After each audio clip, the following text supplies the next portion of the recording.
So much media, so little time. Who keeps track of it all? That would be me. This is Bob Andelman, and this is a Mr. Media Interview.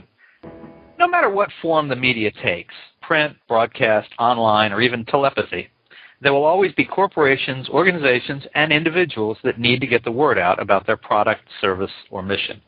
And in that regard, public relations practitioners are like plumbers. They'll always have work maintaining a flow and, in an emergency, unclogging a pipe. You know, that analogy made a lot more sense in rehearsal.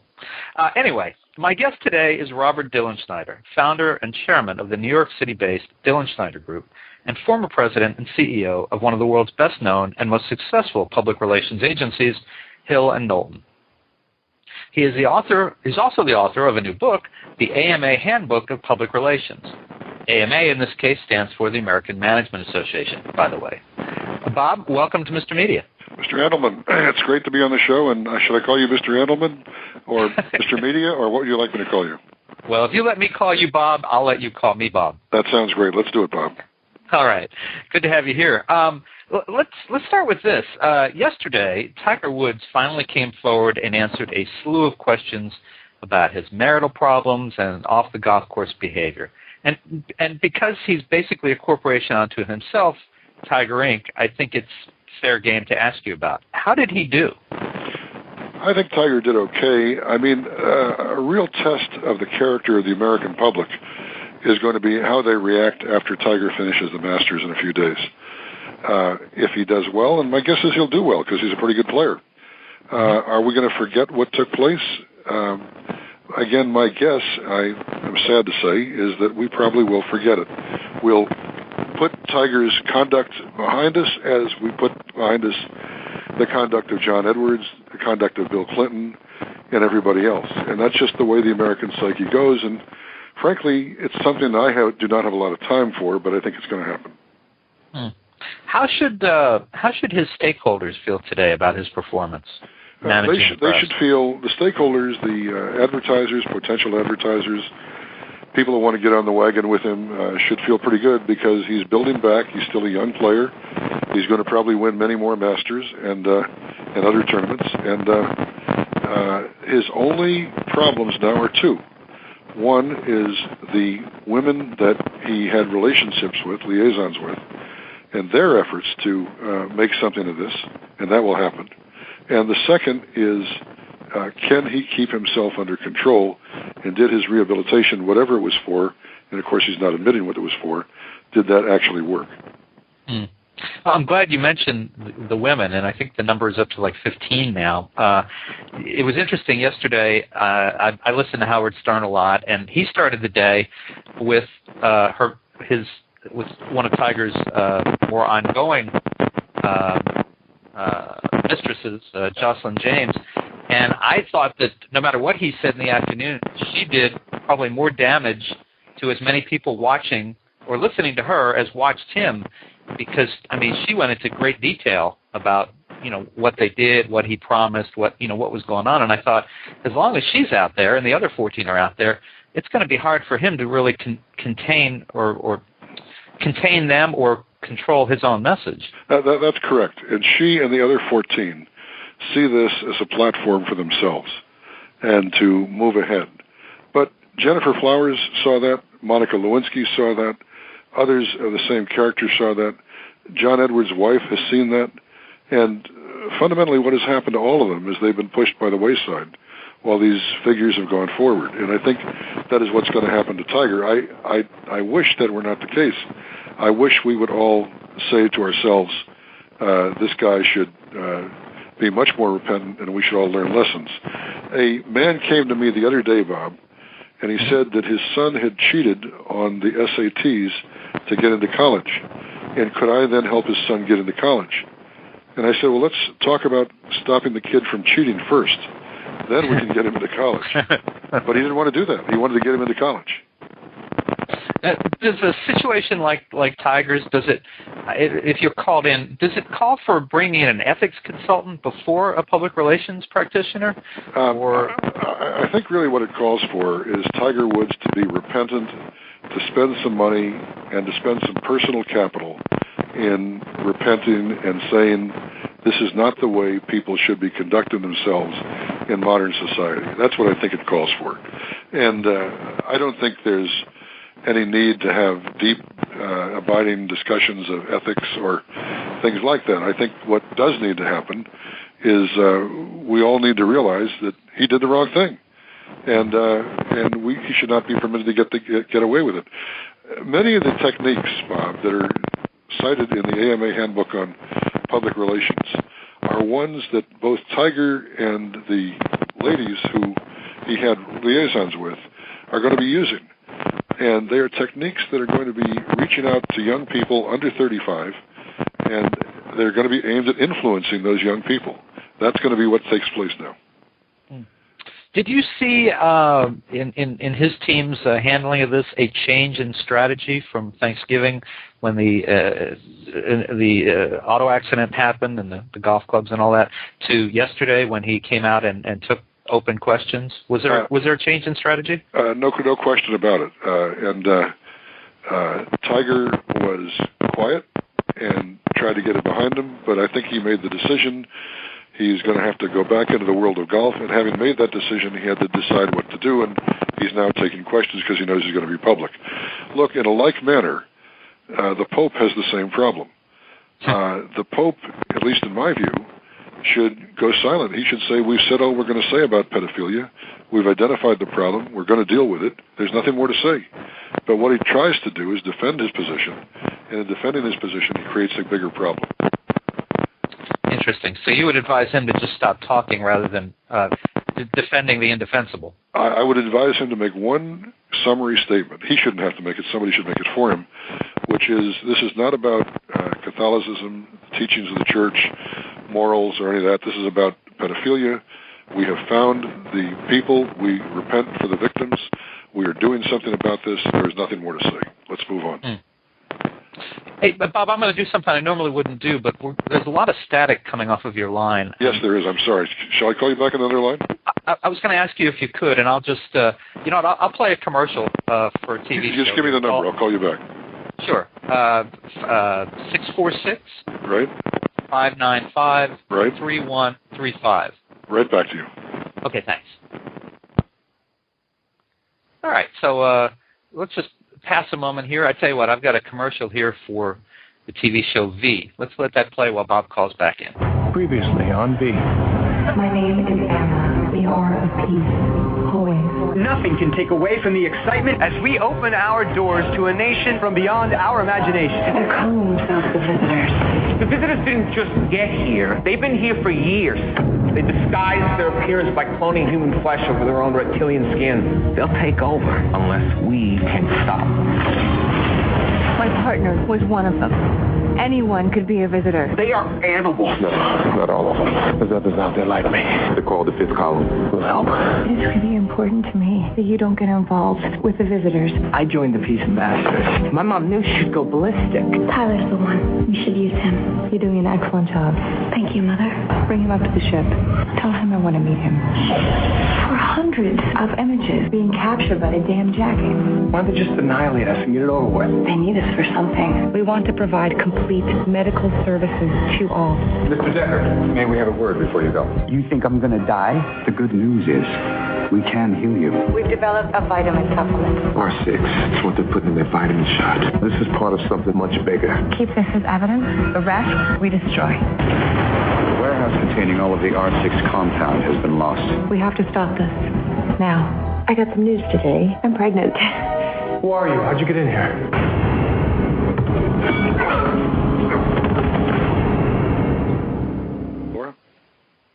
Well, sorry. If you haven't seen ABC's V, that's a freebie for them. Check it out. Thank you for calling back in, Bob. No, this is a much better line, isn't it? Yes, it is. It's Great. much clearer. That'll be good. A key focus in your book is using online resources. Yes. And I want to wind up the Tiger Woods questioning here, but I wondered if you had any thoughts on how Team Tiger used the web to support him, or if they didn't use it, could they have used it, and would it have helped? The answer is they used it, but not as completely as they should have. I think that the people who are helping Tiger scrambled over the past week to figure out exactly what they wanted to say and how they wanted to say it.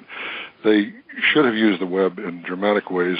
Tiger should create a blog. A lot of people would relate to that. There'd be a huge back and forth to the blog. Tiger should use Twitter. I mean, there are a lot of things Tiger should do.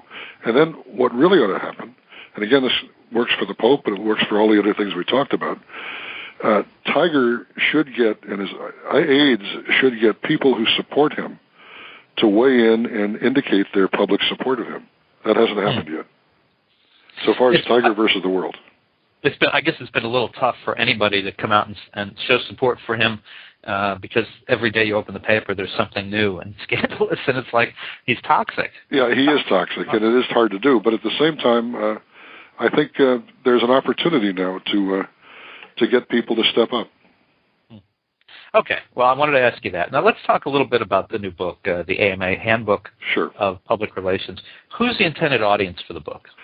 The intended audience is everybody, but the real intended audience are older men and women above 35, because if they can't figure out how to use cyberspace, they're doomed, and they have to do it. Cyberspace is here to stay. All the techniques in cyberspace are here to stay. Most of the people above 35 have exquisite credentials to be effective in cyberspace. They know how to fashion arguments. They know logic. They know how to write good English sentences. They have things people below 35 don't have. So the people below 35 have command of cyberspace. The people above 35 have command of arguments and language. If you can twin the two, cyberspace and arguments and language, you can be doggone effective on the web. I think you're starting to address it. I was going to ask you, what is new in this book that maybe the audience for it has not followed before or has not gone for before? Well, I think it deals with things like if you're attacked, what to do, how to handle many bloggers, when to start blogging, how to penetrate with your blogs, how to take what is conventional in cyberspace now to a new level, where to find research on this, how to train yourself. Those are the basic things that are new and different. And I think a reader will get a lot out of the book. Now, you've been, obviously, you've been in the business a good 5 or 6 years now. Right. And Thank you, Bob. You're welcome. And I was thinking, what advice do you offer in this book that your first boss, whenever that was, would have frowned upon? Probably everything. Really? The change. Well, no, I shouldn't. That's too much of a statement. The change that has taken place since I started in this business some 35 years ago is simply mind-boggling. And the ways to communicate and who to communicate to is mind-boggling.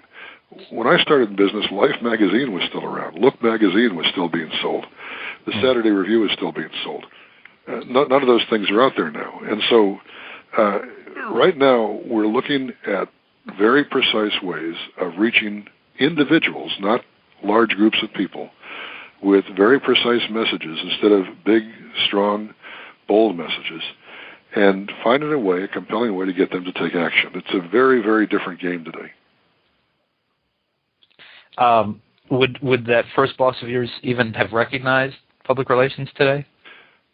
I think he was a very smart man. His name was Richard Darrow, and he would have adapted and probably been way ahead of me every step of the way. So the answer is probably yes. But many of the people who surrounded him would not, and they would be scratching their heads saying, what are these young people doing? Why are they moving into space? And are these people really not doing things that they should be doing, and so on and so forth? I think that somebody who says that is not very smart today.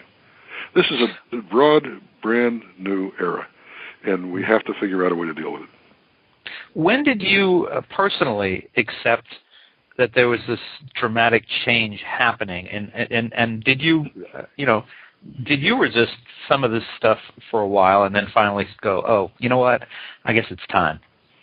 I fought it like mad, and to some degree I'm still fighting it.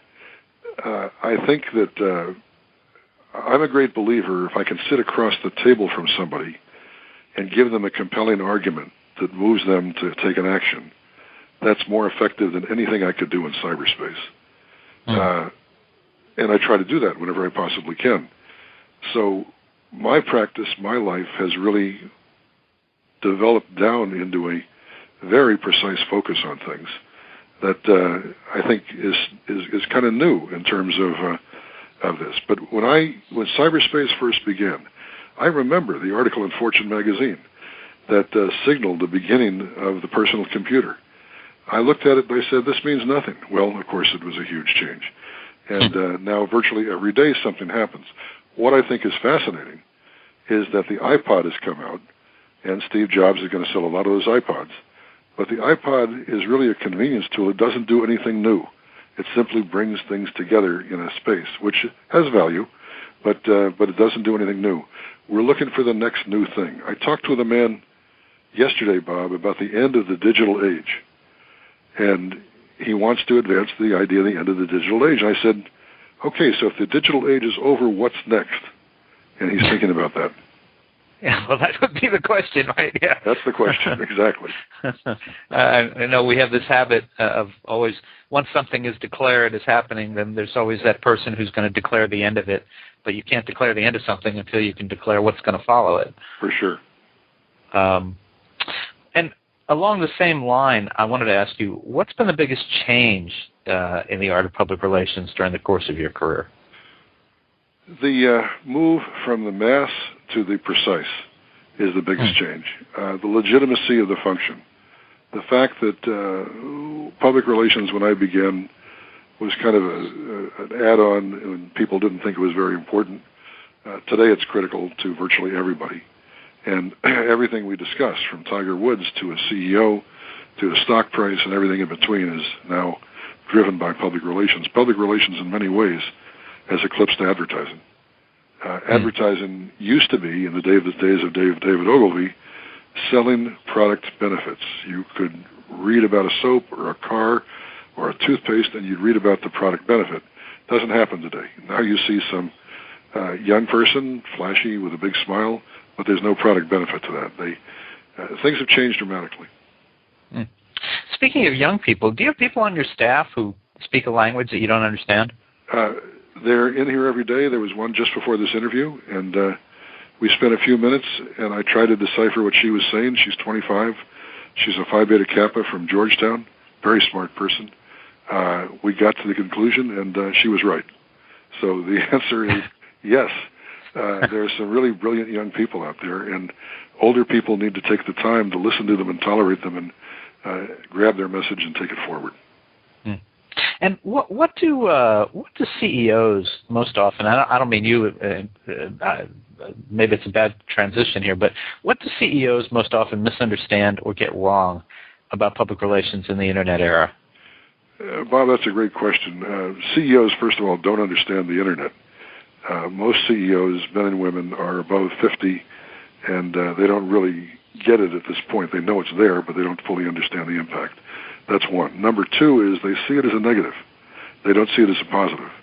They see it as something they have to defend against, they have to worry about, and they are very concerned about that. And they search for ways to deal with it. For example, there was a rumor put on the net the other day that a CEO client of ours was having an affair with a woman in his company. He called. He was very upset. I would have been too. But his whole focus was how to deal with that rather than how to address it positively. Great timing that you've got rumor control, since I know that's a big part of the book. There's an awful lot of need for rumor control today. With this CEO in this case, I said to him, the first question I asked him was, is it true? And he said, no, it wasn't true. And I said, then you should stand in public positions with this woman in front of lots of people and let them see you and see you rewarding and supporting her professional experience and excellence. And I have to ask, because so many times, I mean, when presented with that question, is it true, men will lie. Are you, How do you know if he's? I guess you'll know after the fact if he was telling the truth or not. It's very tough. I mean, I tend to take people at face value, and I'm wrong 50% of the time. So you're correct. People just don't tell the truth in many cases. That in itself is a problem. People shade things. They add things to their background, their accomplishments that aren't really there. There was a man in Arizona one time, I'll never forget this. I was visiting him. He was the head of one of the local newspapers, highly regarded in the city. If you sat in his office, on the wall were one bit of recognition after another, swords he'd received from the Duke of Malta, all these things. It was all a fraud. None of it actually happened. He made it up. Well, what, as you look back, and this could be something either with Hill and Knowlton or with the Dilenschneider Group, but is there a particular case that you worked on that you're extremely proud of, proud of the result of? Maybe it was something immediate, or maybe it was a long-term kind of thing. But if you were to get together with some of your counterparts that you guys would talk about, you say, yeah, that's the thing. That boy, we did a hell of a job on that. I think the recall of Tylenol in the Johnson & Johnson days was a huge thing. It was one of the first product recalls. And when Tylenol was deemed by the public to have serious problems, J&J saw a $50 billion market going away. And we worked very hard at it, turned it around, and today Tylenol is serving lots and lots of people. That probably is one of the most successful. But there are many, many others that are equally successful. And there are going to be more given what's taking place now in cyberspace. It's going to be an extraordinary period ahead. Well, people still look back to the Tylenol, the handling of that. That obviously it was way beyond the J&J's ability to control what happened in terms of the tampering. Right. But the way it came back and handled it with the public, it obviously. It set a high mark, I think, for public relations. It did set a high mark. I mean, that was the beginning now of tamper-proof packaging. I mean, almost all products have that today because of the Tylenol experience. And I have to give the Johnson & Johnson people a lot of credit. They had the courage to step up and say, we have a problem, we're going to address it, and we're going to be aggressive about it. And they did it. They did not hide from the problem. And that's the reason they were successful. I remember I grew up in the central Jersey area, New Brunswick, North Brunswick area, where Johnson & Johnson's headquartered, and at the time I remember it had an impact there beyond just the product and the financial losses. It really hit home in the community. So it was I was pretty young, but it was still something that everyone was aware of, the impact and the turnaround. How did handling that affect your career? Was that a huge boost? Well, it was a boost, but it's the old story. You're as good as what happened yesterday, and you have to produce virtually every day. So Peter Grace, the former head of Grace and Company, once taught me a lesson. He said, run scared on everything. Assume that whatever you just did isn't good enough, and you better top it the next time around. And he's exactly right. Satchel Paige used to say, don't look back, somebody might be gaining on you. So I think all of us out there need to push forward. And in this very challenging time in America right now, this is a critical thing to do for all of us. And what about the flip side of that question? And you don't have to mention a client by name because you probably wouldn't want to, but what about a situation that just went sour? It just didn't work. Can you think of one of those? I'll mention the client. It was a company called Tyco and a man named Dennis Kozlowski, and famous. And I went over and I saw Kozlowski, and I said, we want to do a forensic audit of your books. We want to bring in this case, a team of ethics consultants and look at what Tyco has done, and we want to issue a report that exonerates you. It was too late to do it. They were already over the pale. Jeez. Dennis ended up going to jail. The company had serious problems. Well, I guess it's good they didn't have you do that. Yeah, well, it was too late to do it. And he said with a kind of a woeful look on his face, it's too late. Oh, yeah, wow. And what's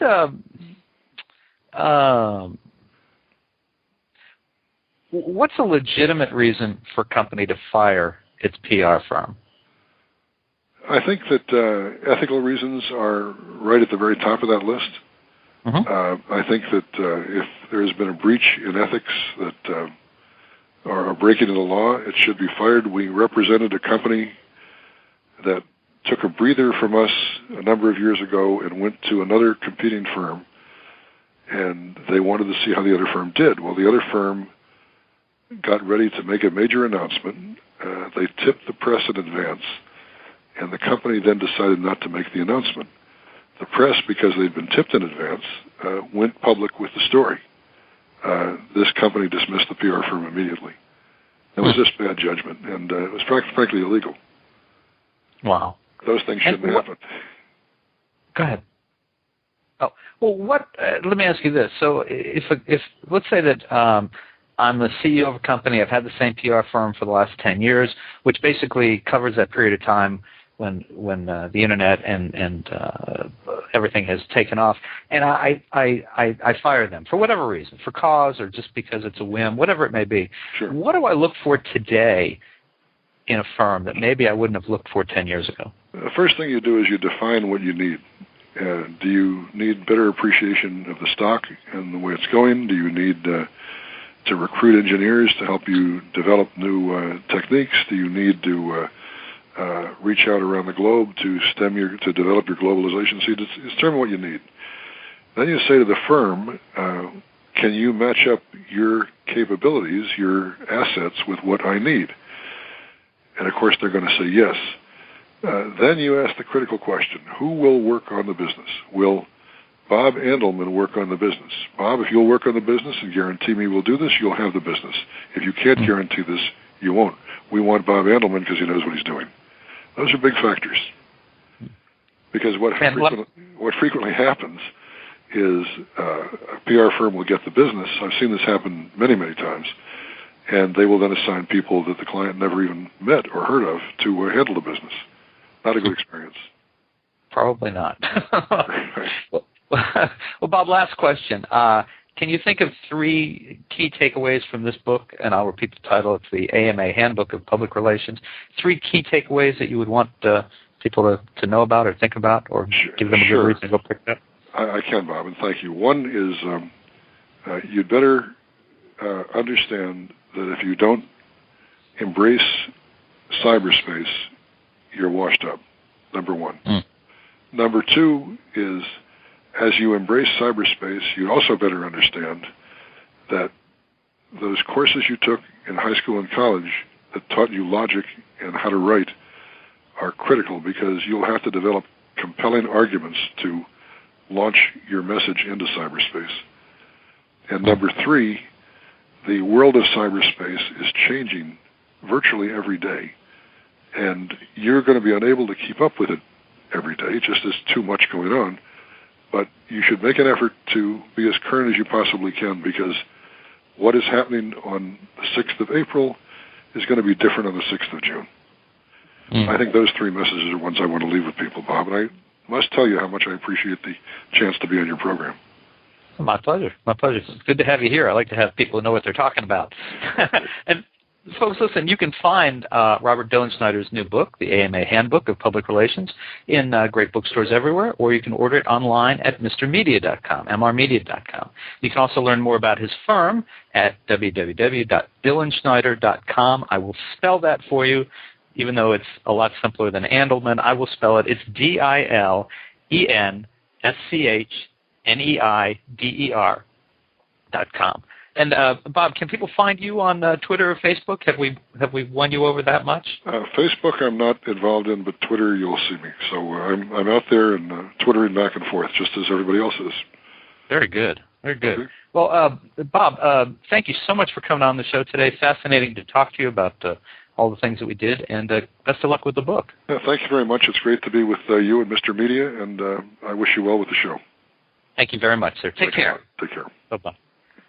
And folks, for more original interviews on business topics, please surf over to our main website, www.mrmedia.com. That's where you can listen to my earlier conversations with the founder of Four Seasons Hotels and Resorts, Isadora Sharp, Roto-Rooter President Rick Arkilla, Oh my God, I can't say it. Rick Arquilla, as well as Guy Kawasaki of alltop.com and many more. And please take advantage of this great offer for Mr. Media Radio listeners. Go to www.audiblepodcast.com/mrmedia to get a free audiobook download of your choice when you sign up today. Again, that's www.audiblepodcast.com/mrmedia, Mr. Media, for your free audiobook. Subscribe to Mr. Media on iTunes and you'll never miss a show. Just search Mr. Media Interviews from within iTunes and subscribe for free. You can also listen with a piece of string and a tin can in many locations. If you've got an idea for a guest, email me directly at bob@andelman.com. You can also follow me on Facebook or on Twitter, www.twitter.com/Andelman or facebook.com/Andelman. Thanks so much for joining us today. Always appreciate when you give up a little piece of your day and come spend it with us.